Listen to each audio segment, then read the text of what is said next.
Yeah, I think we're ready. Tell me something you've been up to. Man, well, first of all, I'm coming to you from Coleman, Alabama. Coleman, Alabama. Have you ever heard of such in your life? Yeah, I'm up here for work, so I'm in a hotel room right now, which is a perfect place to do this because there's no distractions. Yeah. Hey, if you're in the hotel room recording a podcast, that means you're not at a Coldplay concert. Yeah, that's exactly right. Yeah, that thing is everywhere. Man, I mean, social media is absolutely drowned with that. Yes. It's crazy. And different memes and parodies of it is hilarious. That's right. So get this. I thought we could chit-chat a little bit about hunting stuff before we got into the topic that we said we would talk about and make this episode about. But dang it. All right there. You got to make some kind of face at me or something because I never listen to these things back because I don't like hearing myself talk. Yeah. And I realize just how many times I say or Me too. Gosh. It's a wonder. No wonder nobody listens to this thing. Man. The last time we did one, everything I said right before it, I said, I mean, it's a habit that I have to try to break, but funny to me, it sounds terrible. What's funny is I knew that I had some, what are the things I'm talking about? Like when you ticks, stutters, I don't know. Anyway, I knew that I had these things too, but it's not as easy to identify them in yourself as it is other people. Your thing was when you were telling a story, you love to say this, that, and the other. Yeah, that's right. This, that, and the other. Anyway, it's all in good fun. No, what I was going to say was before I got distracted about the ums and the is the other day, I think I told you about this, but there's a spot that I hunt that I've had permission at. I'm trying so hard not to say There's a spot that I've had permission at for a few years, and it's a spot where I killed the buck from last year. And there has been a pond in that area every summer. And usually, except for the first year that I hunted there, the first year I hunted there, there was a bunch of bucks in there, probably 4, 5, 6. And, gosh, there I go again. Anyway, but the years since then, the pond has dried up in the wintertime. So I just kind of ran with it. The bucks haven't been in the area as good as they usually are when the pond is full. Anyway, long story short, it's never went dry during the summer except for this year. So I thought it would be a good idea to put a watering hole there in this little area. And me and Dawson went and dug the hole, put a Tupperware, what's it called? Help me out. Like one of those plastic tubs. Like a pool kind of like thing? Or are you talking about like to water cows in? Like a storage tote. That's what I'm trying to think of. Yeah, a tote. Yeah. A tote. Mm-hmm. Anyway, a real small water hole. We put that in there, and we had, I may flash the video up right here, but we had a bachelor group of bucks come to it, and then a few days later we had some does come to it, and never seen anything of them again. It's like they came, visited for a few minutes, left, never came back, which is different off of other summer pictures that I've had of deer. But I went down there today to check it out because it wasn't sitting right with me. I go down there, that water is soured. It stunk to high heaven. Really? Yeah. I don't know what happened. And I just decided to pick it up and get it out of there. There's been a little bit of water that has collected in that pond. So I'm hoping that's enough to keep them around. I filled it back in, put some minerals out there. And in the past, they really loved the mineral site. Right. So anyway. That's a question that, well, one I have for you, if you've heard anything about how you can keep that water from doing that, or if any of the listeners have ever went in and put a watering hole in their spot. How did they keep it? Yeah. My webcam just went out again. Yeah, I was wondering what happened. I'm just going to roll with it. Yeah, I'm just going to roll with it. I may try to do something different, but keep going with what you were saying, though, while I fix this. Y'all good? Yeah, I'd like to know if anybody's ever tried that before and if they were successful. And how do you keep that? Because you gotta, I mean, I'm wondering, I guess you could say, I'm wondering if everybody's does that, or if there's a trick to it. You know what I mean? Yeah. I don't know. I've never done a water hole before, so it very well could have, I didn't do something right, but I was tickled, though. There is what I think is going to be a good deer in that area. So in the video, I think there's at least 2 bucks, and they're on the smaller side. Like there's some small bucks, and they are, I believe one of them is in the back at the mineral site, and one is just kind of poking around, seeing what's going on. But let's see, in the video, the deer that is closest to the camera, you can look behind it and you see this deer moving, and his brow tines look pretty tall. And now, is this the same video that you sent to me the other day? When I don't know, did I send it to you? Well, you told me that you and Dawson had been down to one of your spots and made a mock scrape, maybe, or yeah, we put a mock scrape there too. Okay. Yep. Yeah, that's going to be the spot. So that's the same 3 or 4 bucks that you sent me on video. Yeah. Yeah. But anyway, I took the water hole out today. I didn't have confidence in it after that. Yeah. I didn't really know what to do to maintain it. I did randomly see, this is proof that our phones listen to us, or somehow they know what we're doing, because I did randomly see a TikTok where a guy put lime, I think, in the bottom of his tub, and it was for like a cattle trough, but he put lime in it and supposedly kept the water clean. Now, I don't know if that's true or not. Well, I'd like to know, what other people do. Yeah.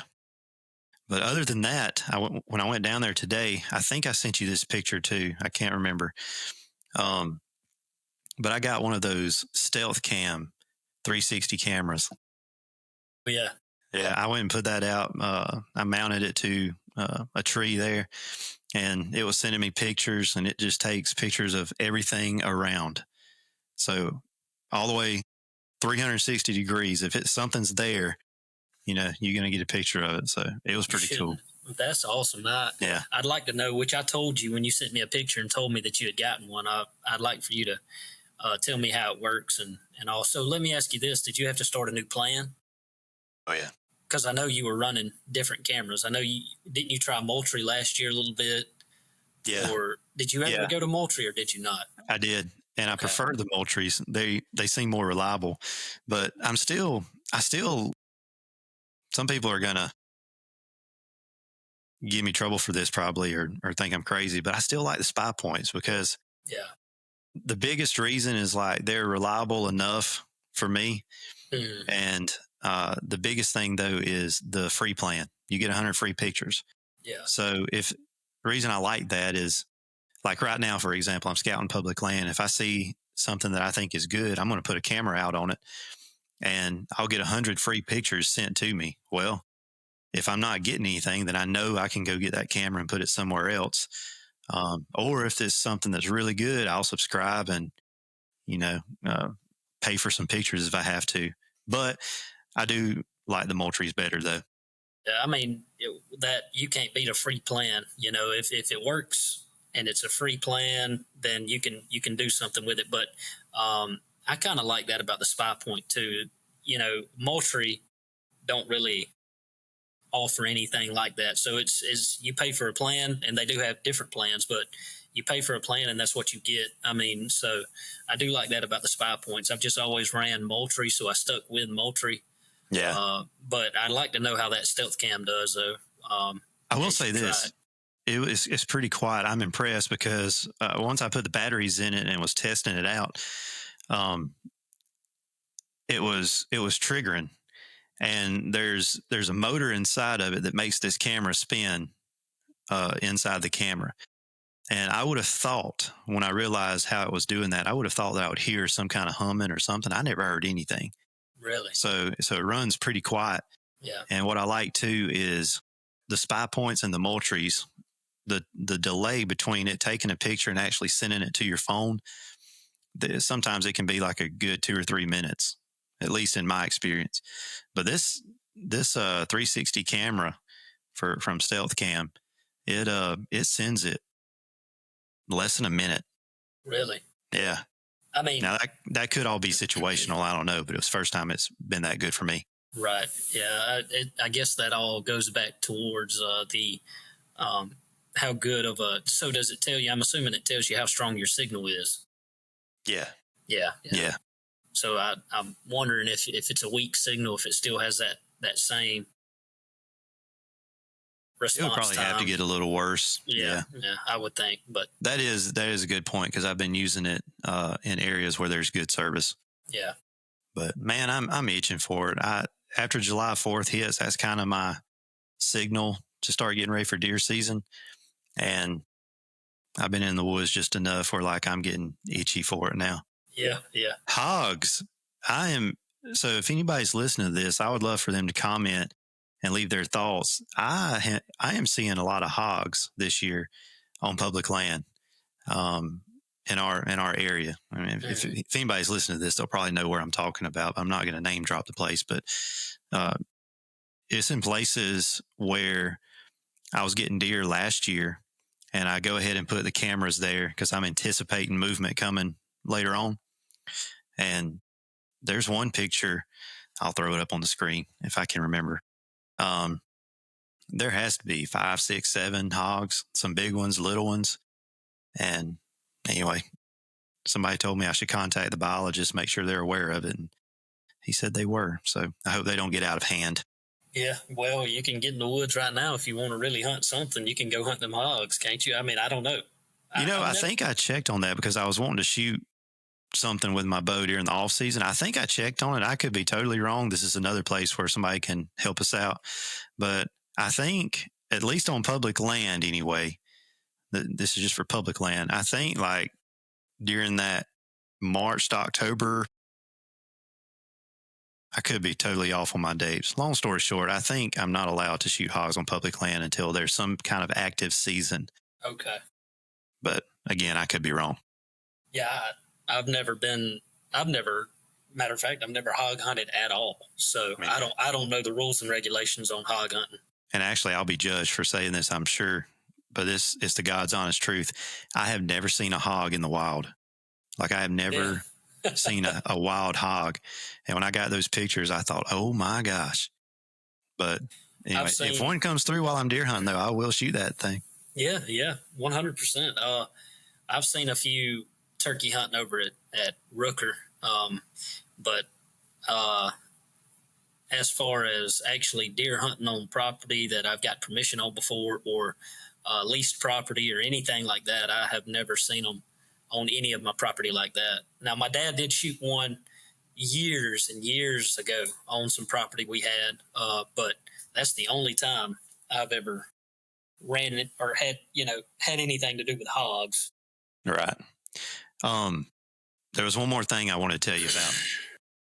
What'd you just do? Something got a lot more quiet. Or do you know what you did? Yeah, my air conditioner in this hotel. That's what it is. Okay. I got that mug set on like 67. Gotcha. Well, I just realized I didn't turn on my other webcam here because it has better quality than this MacBook webcam. But I wasn't able to do it because I didn't have an SD card, and I realized there was one within reach. Hopefully now I can piece this better video in there. But there was one more thing I was going to tell you about before we got started on the topic we said we would talk about. But I got some new strings put on my bow, some gas strings. How you like them? I love them. I really can't tell a huge difference. Yeah. I feel like the biggest difference will come as I shoot them kind of long-term review more so than a short-term. Right. But pairing that with the HLR arrows by Victory I got 300 spine. It's the woven carbon style arrows. Somewhere in between the RIP TKOs and those 1K arrows that came out last year that were like $200 for 6. Yeah. So anyway, as far as how they're built, I love them. They are shooting flat. Good.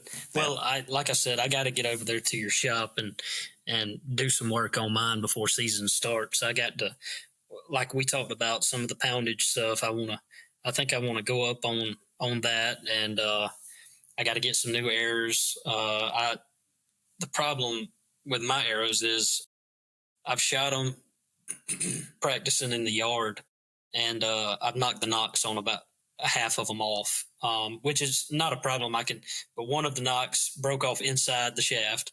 I can get that out, no problem. But you know as well as I do that I've got all them weights in there, and FOC and all that stuff, and it's just aggravating. So I think I'm going to have to go up in spine, and all that if I turn my bow up. So I'm gonna have to pretty much just redo all of it.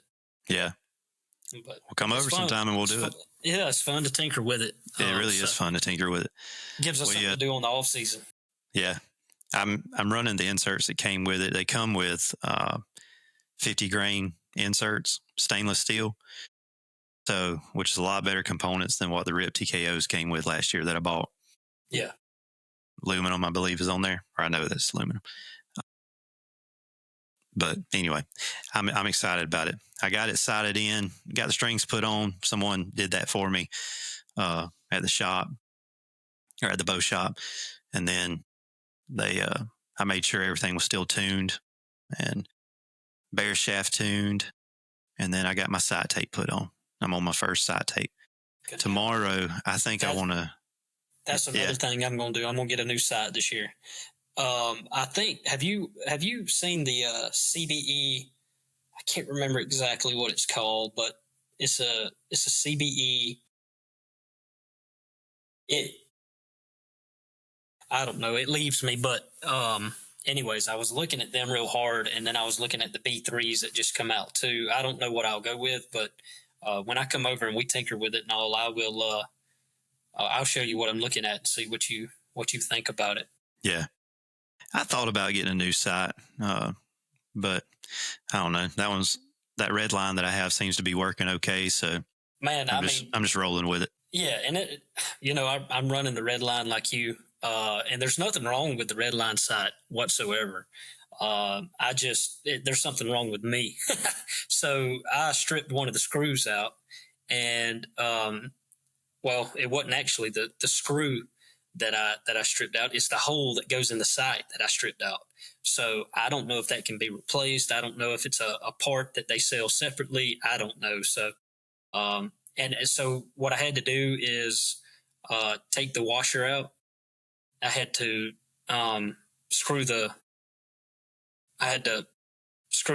screw. I don't know how to say that, but I had to screw the screw all the way down in without a washer for it to catch threads inside that hole. And so it's holding like that. But anyways, it just bothers me. So I just said, you know what, if I have to do it over again, I'm going to check out some of the newer sites and go with that. Yeah, no, I don't blame you. Yeah, whenever I do get something different or if something happens to that side, I'm probably not going to go the red line route again.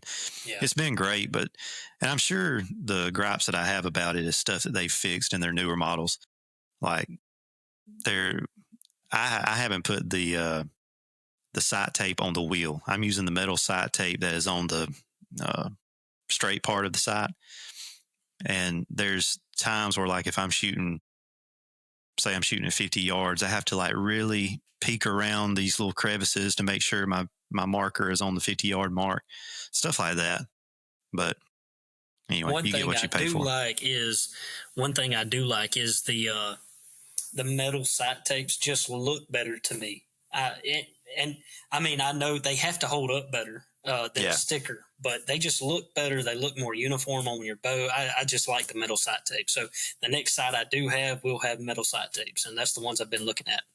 So I tried making a video of the water hole. I tried making a video of the tuning process that I did after I got those gas strings, and I scrapped all that stuff because it just wasn't flowing together well. I was a doofus. Anyway, I didn't like it. But tomorrow I'm hoping to kind of give a recap or make a video giving a recap of what I did in the tuning process. And in the video, it'd be a challenge, and we're going to shoot 100 yards trying to pop that balloon that I'm addicted to. I loved doing that last year, and that'll put my sight tape to the test. Yeah. So maybe that'll be a video that people will like. Yeah. Get some traffic. But anyway, I guess that's about all I got going on as far as hunting wise. Have you been able to do anything, or are you just working? Man, I've been working. You're the only one that don't have to work in the summertime, which I hate you for. But yeah. I've been on with the family and work and getting home late in the afternoons and all. I hadn't been able to get out much, and on the weekends, you've been having a few small hiccups with your house. I've been doing the same thing with mine. Gosh. Yep. So the other day was a terrible day. That's right. Yeah. On the weekends, my weekends here lately, and I'm hoping that comes to a halt. And I think we got everything taken care of and under control now. But got a few more things I need to do. But on the weekends, it seems like I'm working harder on the weekends than I'm working actually at work. So my weekends have been tied up too. But I'm going to get out earlier this year. It may be the beginning of August before I can get out and do anything. But like I said, I got a few things pending. I got to get done. I guess, I don't know if you want to call it honeydew things, or if you want to call it, you got to do it if you want to, live in the house. I don't know what you want to say about that. But anyways, yeah, I got to get all that taken care of, and then I can get out in the woods. Yeah. Well, yeah. I don't mind telling what happened to mine all within like one day. Let's see, I forget the order that it happened in. I think it was the hot water heater first. I go outside, and our hot water heater is outside, and there's water flowing from it. And I thought, wow, okay, so we're doing this, and I'm having to take care of that. And let's see, I call the people. Like I say, I forget the order it all happened in. It's such a blur. But I call the people about that, and they come. They're looking at it because it's a gas hot water heater, and they have to cut the water supply off at the road. Well, my water meter is full of water, so I just knew that was going to be on my side of the water meter, and I was going to have to fix it. Luckily, it was not. That was a good thing. And then it came this monsoon, and our roof started leaking. So, God, when it rains, it pours. You ain't wrong. I'm just trying to enjoy summer. All right. That's right. You can't have nothing. I'm kind of glad you're having to work. Yeah. No, man. Yeah. It's aggravating when things like that happen, but it's just it's part of it. It's like I said. I guess my new saying is, we're just on a roller coaster ride you don't have to buy a ticket for. Yeah, you don't have to buy a ticket for. That's right. Well, we wanted to get on here and talk about drones. I hope people don't mind us chit-chatting for a little bit. It seems like a good little way to kind of warm up the conversation and give what's the word I'm looking for? Kind of insights as to what we've been doing and how we're getting ready for hunting season. But drones, I sent you a video. I think you had already seen it, where this guy, I really should pull it up, because if we're going to talk about it, like I'm sure he would want credit for it. Whitetail Research. This guy gave up his hunting season last year, supposedly. I shouldn't say that. I'm joking. Tongue in cheek. Gave up his hunting season to follow these deer on his drone. He has a thermal drone. And anyway, he went to his property and he tracked mature bucks. And he has what looks like is going to be a video series coming out, things that he noticed. And the first episode that he released, it was pretty wild to me. I liked it. I liked it a lot. So that's what's sparking this conversation. But also, drones have kind of been in the, I don't know if I should say news or not, but they've been kind of a increasingly hot topic in recent years. So I think so. drones, like you said, it's been an up and coming thing. Maybe I'm wrong about this. I don't know how long the fella that we listened to on there, and there was another video on YouTube, and I can't remember exactly what the guy's, what his name was, nor what his company's called, but he actually flies drones for people that own, big tracts of property, and actually gets paid to fly the drones and kind of study the deer for the people that owns that property. Yeah.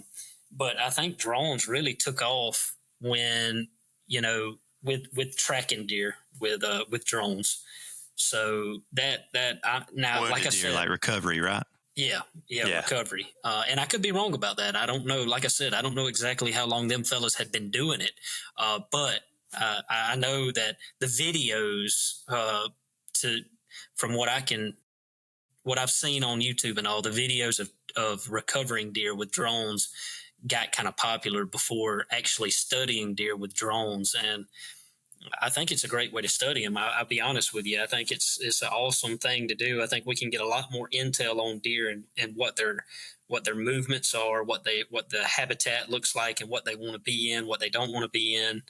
I think you can see that a lot better with drones rather than tracking collars or anything like that. And definitely cameras, because cameras don't tell the whole story. But with a drone, you can actually see everything that deer does. And I think, in my opinion, I think it's a great thing. I hope that in the future, I can see it bringing up some legal issues as it goes, and as things progress, because as well as I do, when somebody starts putting something like that out on YouTube, there's absolutely nothing wrong with that. I like to hear about it. I like to see what the deer are doing. But when it gets really big and everybody starts bringing drones into the ball game and everybody starts trying to do stuff like that, you always have them outlaws, rednecks, whatever you want to call them, that wants to take it to the next level. And I believe at some point, there's going to be some, maybe some legislative action, in law about, they're going to have to put that in there somewhere. I have a feeling that that's going to happen eventually as time progresses. I really have no trouble with the drones being used for recovery. I remember that guy. He's the one that everybody's going to recognize for the drone deer recovery. I forget what his YouTube name is, but anyway, it's the one that everybody would recognize. But I remember in one of the states, it was one of the Midwestern states or northern states, I forget all the details. Long story short, he got in trouble. They were saying that he could not use that drone to track and recover an animal. And anyway, I thought that's so ridiculous. Like, the deer has already been shot. You're trying to recover it. Just do what you need to do that. Anyway, however, yeah, you make a good point that, it's going to lead to other issues. Yeah. I did hear from, well, I won't say where I heard it, but anyway, through the grapevine, I heard that there were some outlaws on public last year that were using a thermal drone, finding deer and hunting those areas. Now, I don't know if it's true or not. If it is true, I hope they get busted and served a fat ticket. Was that down in our area? Yeah. Really? Yeah. I didn't hear anything about that, but I'm not doubting what you say. Like I said, when I have no, that's just hearsay. I guess it's just gossip. Yeah, it's just hearsay, but I really hope it's not true. Like I said, looking at it on the research side, though, what did you think about his video? Do you remember the details in it, the things that he shared? Yes. Off topic of big bucks and studying big bucks, I really liked how he got to check out some of his fawns and the well-being of the fawns on the property that he was flying the drone on. I thought that was really cool. I think that is an awesome way because, like I said earlier, with a collar or tracking, a mama deer, a buck, whatever it may be, I think that being able to see your fawns and the next generation coming up and what their well-being looks like. Because he showed he showed a video of a little fawn that had ticks all over it. Yeah, bless his heart. Yeah, and he said, I don't think that the fawn's going to make it. Hopefully it will, but I don't think it will. Me personally, I think that like I said, off topic of big bucks, studying big bucks, we'll get into that here in just a minute. But I really think that the drone is an awesome way to be able to do research and study the next generation and the fawns on your farm to see how they're coming up and what their well-being looks like. I think that's an awesome thing so I do agree with that. That's a really good deal. But as far as the bucks and all, I can't help but think that eventually, as time goes and the drones get more popular and things start coming down the pipe and people, somebody always comes out with a drone that's affordable for everybody. So, and that can cause issues. But as far as the research that guy did, I think it was outstanding. I don't think that the research can get any better in this day and time than the thermal drone. And watching what I remember, one of the biggest things I remember on his video is studying mature bucks. And there's 2 videos that the fella put out. And I can't remember if one of them was like a full day of studying a buck or a full year. Yeah, but his second one was he followed this specific buck for a day, I think it was. And the first video was just kind of, he hit 3 points that he noticed with most mature bucks, and he gave examples in it. One of the points that he pointed out, and he watched this buck and studied this buck with the drone, and the buck did, I guess you could say, the buck did confirm that a lot of our opinions on what deer do were spot on. I mean, some of the things that the buck does were spot on, like staying on a ridge, using thermals, playing the wind, things like that. We were spot on.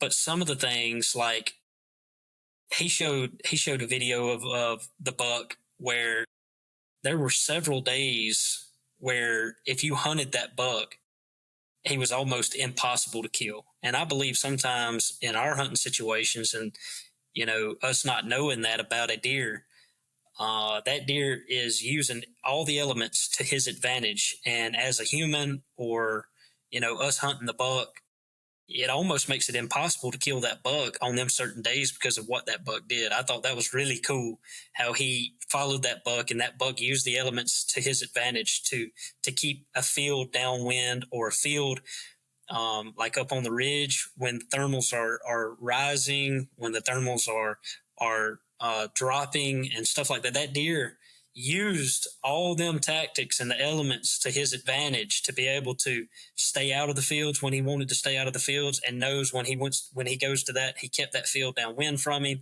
It was just yeah, I think it was a really cool video, but we'll get into some more topics, but that's just an overview of what I really thought was cool about the video the guy put out. Yeah, the first moment where he kind of had me hook, line, and sinker was when he said that he recorded 4 different bucks, and anyway, he was kind of paying attention to that thermal switch, and he said that if I forget the times, but just say it like 2:01, it reached the hottest temperature for that day. Said that immediately after that, like so close to when it reached the max temperature for the day, all 4 bucks stood up and repositioned themselves. And I thought that is pretty interesting.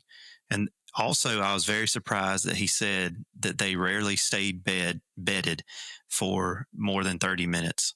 So every 30 minutes, that deer was getting up and kind of browsing around, repositioning himself. He may be staying in the same area, but he's getting up So I was kind of surprised in that. Yeah. I was going to mention that about the 4 bucks standing up at the same time. But another thing that I saw, and I want to say it was this fella's video. I've watched so many of them and listened to so many of them. They're all running together. He was tracking a buck, and it was pretty cool that he saw that the buck actually, I could be thinking about the wrong video, but did he mention something about a buck smelling the bed, or am I thinking about another video that I watched? He smelt the bed before. I may be thinking about another video. I watched another video on my way up here to Coleman the other day, and that may be. I want to think that's in the second video. I think. I could be wrong. Remember. Yeah. I kind of gravitated to that first video more so than the second one. I need to rewatch the second one as well, but I remember most points from the first. But there was, this is the other thing. So I already had in my mind that this was a good thing, but it's cool seeing the examples that he had and that he recorded from his drone use. So the wind switch. So I knew that, if you are hunting, a wind switch is good because it kind of, I'll say in a way, forces deer. Force might not be the right word, but I'm going to use it. It encourages deer to get up and move around, reposition themselves based off where they want to go that evening. So I already had that in my mind, but it was very cool, that example that he gave.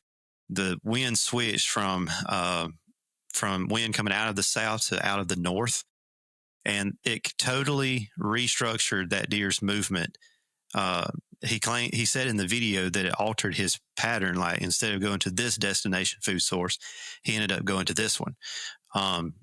Anyway, so I thought that was fascinating. And I think another factor of that, though, could be the cold front. That was a cold front coming in. The wind was coming from the south, and it changed coming out of the north. Textbook cold front. I think that could go both ways, though.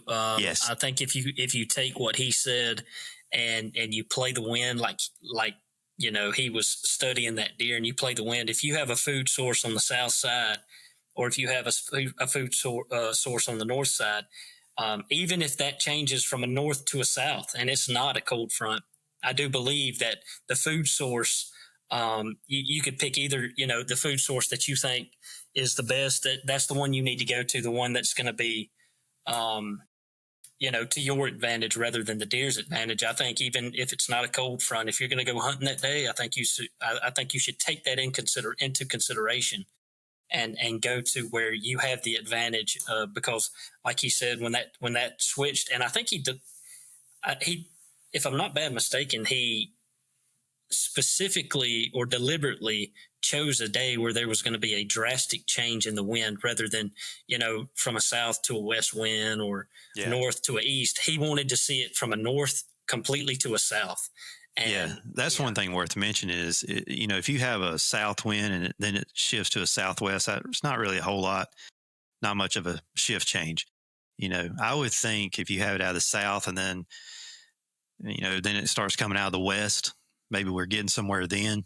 But, a 180 degree wind switch, now that's saying something, I think. But I will say this too, talking about drones, that was kind of our takeaways from the video. I'm excited to see what other videos he comes out with, but I don't have a thermal drone, but I do have a drone, and I do enjoy flying that thing over fields that are planted in the summertime right now, and seeing the deer that are out there. Because right now there's no pressure on the deer. They pretty much go where they want to. Now I'm talking about your does and your small bucks. The places where I get to fly it at, and all I'm doing it for is just for pure enjoyment of seeing deer with a drone. And I mean, to a certain extent, you're kind of studying them too. I mean, if you can hunt the property that you're If you have a drone and you fly it over the fields that you can hunt, you kind of study in the same way he is. And it's an outstanding way to not have to get close to the deer, not have to spook the deer. And if you're watching a buck, I mean, you see several YouTube videos, and I've seen bucks before out in peanut fields, cornfields, things like that, where you can see that it's a pretty good buck, and you want to get a closer look at it, but you're scared to death to scare that deer off or get in there and spook him off. And the drone is a great way not to do that. Bottom line, drone is a really useful tool that a lot of outlaws will abuse, and then Uncle Sam will have to step in, and we all get the shaft from it after that. Well, so yeah, absolutely. Well, here's something I was going to mention is, well, one, I'm going to talk about that guy's video real quick. Again, I think it's worth mentioning. I've had a lot of success killing big bucks in the morning times. In the afternoons, I've killed bucks. I forgot about this part. Yeah, I've killed bucks in the afternoons, but his video of studying the bucks with the thermal drone just confirmed that you have a better chance of killing a big buck in the mornings rather than the afternoons, because that buck, he's not moving. I think correct me if I'm wrong, Taylor, but he told the statistics on how much the deer moved in the mornings and how much he moved in the afternoons. And I can't remember those statistics, but the buck did move, and he traveled a longer distance back to his home range or back to his core area or whatever you want to call it. In the mornings from where he was that night, he traveled during hunting daylight hours, if I'm not bad mistaken. He traveled from one point to the other point, in other words, in shooting hours, he was moving and traveling a longer distance during shooting hours in the mornings rather than in the afternoons. I thought that was pretty cool, and a lot of people that I hear shooting big bucks and stuff have done it in the mornings. All right, so see, I'm the opposite, and like, hang with me here. You know, I've killed most of my deer in the afternoon. Yeah, and I would classify myself as an afternoon hunter, but here's why. I despise getting up in the morning and it being bitter cold, 29 degrees outside, pitch black dark. I don't know, man. It's tough. And then what always happens is, and I'm a wuss. Maybe I'm a wuss. Okay. But what always happens is I set my alarm, I wake up, and I tell myself, you know what? Like, it would make my wife happy if I just stayed home and we went and got some breakfast together as a family. Here we go. We're going to throw it on my wife. That's what I do, though. It's like part of me feels bad for leaving because I know I'm going that afternoon. Like, I am going that afternoon, 100%. Unless something bad happens, I'm going the afternoon. And then I psych myself out thinking, like, I need to spend some family time here. So, yes, I am trying to blame my wife for it, I guess, in a way. Well, see, I'm totally different from that. I love to go in the mornings rather than in the afternoons. Now, do I go in the afternoons? Absolutely. And it's according to me personally, I would rather go in the mornings rather than the afternoons, because I can go in the morning, I can sit for 3 or 4 hours and see what I see. And I also know that I do have a pretty good chance. I've always thought that I have a good chance. My dad has always been the big buck. Every time I've set, he'll text me around 7:30, 7:45. Hey, have you seen anything? Yes, no, whatever. I'll tell him, I'll text him a story. But he always has told me and Talon, the big buck don't walk till 8 o'clock. In other words, do not come down before 8 o'clock. At least stay till 9, because between 8 and 9 o'clock is when most of our biggest bucks have been killed in the morning time. So I love to go in the mornings. I like to sit for 3 or 4 hours, sit in the morning time. When I get done, I go home, I get what I need to done at the house. My wife, she likes to sleep in. So as far as I'm concerned, sleep in till 9:30. I'll be home about 9:30, and we can go do whatever you want to do. And if I'm hunting, but now if I'm if I'm seeking one deer, we do it every time. Every time, buddy. Every time. Talon showed me a video today of a guy going down the interstate or the highway, and he sees Lee Ellis in the truck beside him, and he's like, hey, what's up? And it looked like in the video that his girlfriend was in the passenger seat, and he's hollering past his girlfriend, like, hey, what's up? And Lee Ellis is like, hey, what's up, buddy? And anyways, Lee Ellis holds a hat outside, and he's like, hey, pull over, I'll give you a hat. And he got to meet Lee Ellis. But anyways, that's pretty cool. That was cool. And that was cool of Lee to stop and give him something. It shows he appreciates his fans. But yeah, so I've always liked to hunt in the mornings. I think 3 or 4 hours in the mornings is my best hours in the deer stand. If I'm hunting one specific deer, I'll go morning and afternoon. Do I feel bad about it sometimes? Absolutely. But I told my wife when I got married what she was getting into, and that's she's been pretty good. She's been a really good sport about it. So well, and my wife's pretty understanding about it. Like she really does encourage me to go. I can't really think of a time where she has told me not to go. So, I can't complain. Yeah. Going back though, like I have really thought about this hard as far as the morning versus afternoon. And like at the end of it, here's my conclusion. After watching that video and kind of already having the idea that was correct in my head, but not wanting to address it or acknowledge it. My conclusion now is that I need to hunt in the morning a lot more. So that's kind of where I fall on this. But the other reason why I think I have not enjoyed hunting the morning time is I didn't have a whole lot of luck for a long time in the morning time, but it's because I was hunting over food sources. I was hunting the places that most people are going to be hunting in the evening time. So food plots, for example. So it took me a while to learn that. So I think that I have just been conditioned to not like these morning hunts, and I need to just kind of reset that. But anyway, easier said than done. We'll see how I feel when it's 29 degrees outside. See, I mean, I don't know what it is. I'm a morning person. I don't have the Sitka, okay? That's right. If you had Sitka, you'd feel like you're still laying in bed. I don't have the Sitka. I have the Walmart stuff that's layered up, and I'm like the Michelin man walking out there. Can't hardly climb my tree stand for it. See, I'm totally different. I like to get up in the mornings. I love a cold, crisp morning. Drink a cup of coffee on my way. I like to get up plenty early. Ease my way out there. I don't know. I'm just a morning person.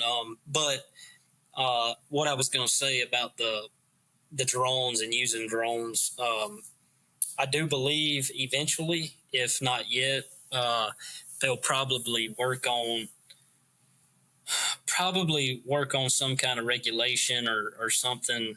And see, my full-time job is watching what state and federal agencies do, specifically for the power company or the electric co-ops. But I call you a lobbyist. You're not a lobbyist, but I call you that. Well, I do that for a living, but I also keep up with when I see anything from the Forestry Commission or anything come across my desk that has wildlife on it, anything. I keep up with all that, and I get automatic emails from anything that they're wanting to do. Well, I do believe eventually, the way drones are going right now, I do believe eventually there'll probably be a regulation, if not for drones in general, at least.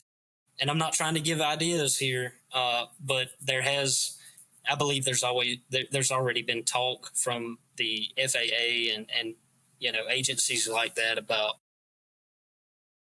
putting regulations on people flying drones over private property and things like that. So that is that. I mean, I said, I'm not trying to give ideas, but I do know that there has been talk about things like that. So yeah, it's a matter of time before something like that happens. And I would never use one for like anything illegal or that wasn't what I would consider fair chase. I wouldn't do that. But for scouting, I don't see anything wrong with it. As a matter of fact, like, I talked about how I use my drone. It's not thermal, but just to look at deer, record deer, and make short little videos. That's what I did last year.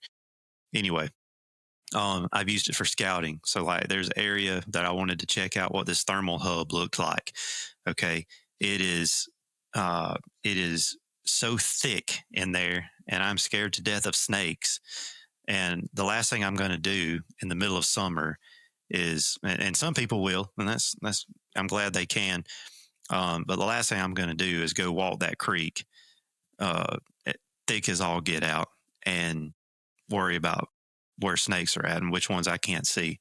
So I fly the drone up. I see what it looks like. I can see what kind of cover it is. It's a bunch of kudzu right there. That's good. Here's some pines in this little spot. And anyway, so like I use it for scouting purposes like that. Is there anything wrong with that? I don't know.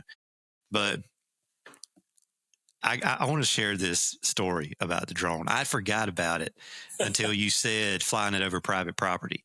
Okay. So full disclosure, the property that I was flying it over, I had permission on. I had asked this guy if I could hunt his land. He said, sure, go ahead. And there was a creek. It's summertime. As a matter of fact, this is summertime, and there's a kudzu patch out there. And there's this one spot that I wanted to get to and check out, but I couldn't find a good creek crossing. Anyway, it was easier to fly the drone and just see what I was working with here. And I'm flying it up. I go over his property. I'm checking everything out. Do you remember this? Dude, I know where we're going. You ought to put that video on here. God, I may do it. I don't know if I could tell this story and not put that video on there. I don't know if I'm breaking any kind of laws. Can you blur anything out? I mean, I'm going to see if I can. Surely I could blur his face or something. Oh, man. And blur what he does. But I am flying over this thing, and I see this 4-wheeler on the land that I have permission on. I'm like, what is this guy doing? And I'm watching him, and it kind of makes me mad a little bit. Like, I just got permission on this. And like, anyway, I'm like 200 feet up in the air, and I'm zooming in, looking at him, and he just parks his 4-wheeler. He's sitting on it, and he's digging through something. I thought, is he about to do drugs, or like, what is he doing? And I just knew he was about to get his spoon out and start heating it up or whatever. Anyway, and I'm slowly lowering down, and he never looks up at me. Turns out I didn't think about it at the time, but we're close to a highway, so he's hearing a lot of highway noise. And I'm slowly lowering it down. I want to see what this guy's reaction is. And he's just sitting there smoking a cigar. I lower it down. Finally, he sees me, and he just looks up at it and just flicks me off, man. He gives me the bird, and it was aggressive too. And this looks like a guy, stereotyping here, but it looks like a guy that probably fought in Vietnam. He probably thinks the government's spying on him. And he thought it was the government coming for him. He was probably thinking, oh, gosh. Oh, man. He cranks his 4-wheeler up and he hightails it out of there. He knew he was trespassing. And anyway, at this point, I'm laughing. I'm not mad anymore because I'm thinking, too, I can see the 4-wheeler trails where he does this a lot. And obviously, deer will become used to that routine if he's doing that a lot. And anyway, he goes back to this street that I assumed that he lived on. And anyway, he went into his house, and I thought, I better get out of here before he comes out with a shotgun.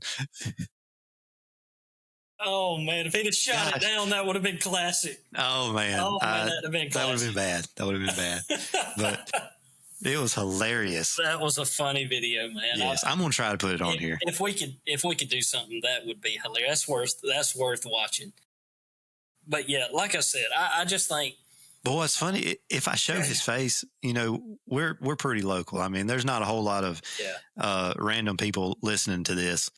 But I know if I put that video on there and show his face, probably even if I blur his face out, people's going to recognize him.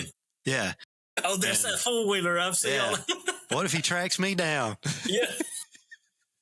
You the fella that's working for the government? Oh man, that was great. That was great. We died laughing. I died laughing when you showed me that video. That was hilarious. It was funny, man. Well, do you have any closing thoughts on drones or anything else you want to talk about? I think if drones are used respectfully, which when you get a lot of people involved in drones, they're not going to be. I mean, that's how life works. You give somebody something and they take it to the extreme. And I just think that eventually the law will eventually have to put some kind of stipulations on it, and it's going to make it aggravating. As of right now, you using your drone and everything is perfectly legal and all that stuff, according to how high you fly and where your location is. But the problem is, I just think that eventually they're going to get involved, and you're going to have they're going to put some regulations on it, because if they don't, eventually somebody's going to, I wish it didn't have to come down to that, but I think eventually there's going to be some rednecks, like you said, the hearsay that you heard about down in our area down there, you're taking it to the extreme. And then I do think too, watching that fella on YouTube that we watched, I think that's a great way to study deer. Don't get me wrong. I think it's an outstanding way to study deer. I don't think that there's a more technical way to find out exactly what a buck's doing and how that buck's moving and what he's doing on the everyday basis, and what times of the day he's doing it. There's a lot of things on that video that's very educational, but I think that the problem with it is you can't tell me. I don't know where that guy, and I'd love to know this, I don't know where that guy did that study at. I don't expect him to give any kind of information about that. I wouldn't want to, and I don't think he'd want to do nothing like that. I think that's way out of range. But you can't tell me that if you study a farm like that, even if you studied it the year before, and then you hunt the next year, you've got to have some kind of upper advantage to hunting them deer, knowing exactly what they do at this time of the day, where they like to go on a north and south wind, what they like to do. And that's why I say, and like I said, I don't want to I may get absolutely crucified on this video, because if they do put a regulation out there, they're going to be like, it's your fault because you kept talking about it. But I'm trying not to be ignorant about the situation. Is there's going to eventually probably be law put into place about how you can and can't use a drone. And if you hunt that area, and if you don't hunt that area, there's going to be some kind of stipulation. It wouldn't even surprise me if they went as far as research teams. You have to have some kind of license to be able to do that. And that guy may have to have a license now to do that. If he runs a business, he does, but a business license or something. But I hadn't looked into it far enough to know if you have to have some kind of drone license or something like that. But I'm afraid that law is going to get involved in some of that stuff, because eventually, hey, if it works, $1,000. If it works, if I was to drop $1,000 on a drone, by seeing these YouTube videos and how they study their deer and all that stuff, my goodness, I could drop $1,000 and have outstanding success deer hunting for the rest of my life. If I'm not scared to spend that money. And there's people out there that's not afraid to spend that money, and if they see that it works, they're going to use that tactic to do something outlawish.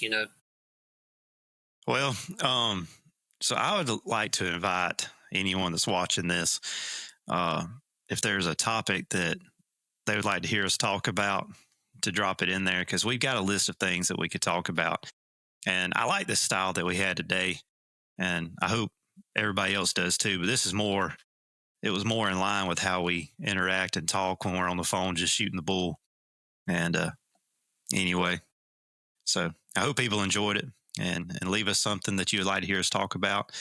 And if you have comments about drones too, we'd like to hear that. We'd like to hear your opinion on that. All right. Well, if you ain't got anything else, I say we wrap it up right here. We're right at the hour mark. Sounds like a plan, man.